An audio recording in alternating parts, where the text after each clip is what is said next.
Hi అండి. మరి ఈ రోజు మాత్రం మరి ఎలక్షన్లు కాబట్టి ఖచ్చితంగా ఏమంటున్నారంటే కొందరు మనం ఓటేస్తే ఎవరు గెలిస్తే ఏమొస్తుంది మనకేం చేస్తారు, వేస్తేంది వేయకుంటేంది అని మన మంచి అమూల్యమైనటువంటి ఓటును మాత్రం వేస్ట్ చేసుకుంటున్నారు. కానీ అలా చేసుకోవద్దు. మన దేశ రాజ్యాంగంలో మనం ఉన్నాం కాబట్టి మనం ఖచ్చితంగా మన ఓటు హక్కును మనం వినియోగించుకోవాలి.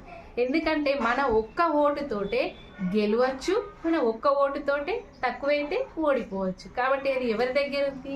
మన ప్రజల దగ్గరనే ఉంది. కాబట్టి మనం ప్రజలం కాబట్టి, మనం ప్రజాస్వామ్యంలో ఉన్నాం కాబట్టి, మనకు రాజ్యాంగం ఏర్పరచుకున్నాం కాబట్టి మన ప్రజాస్వామ్యాన్ని, మన రాజ్యాంగాన్ని మనము ప్రజలచే మనము ఎన్నుకొని, ఒక మంచి వ్యక్తిని ఎన్నుకొని మన ప్రజాస్వామ్యాన్ని మనం బాగుపరచుకోవాలి కదా. మరి అది ఎవరి దగ్గర ఉంది? మన దగ్గరనే ఉంది. అందుకే మనం ఈ ప్రజాస్వామ్యంలో ఉన్నన్ని రోజులు మన ఓటు హక్కును మనం ఖచ్చితంగా వినియోగించుకోవాలి, గెలిపించుకోవాలి, మన దేశాన్ని మనం బాగుపరచుకోవాలి.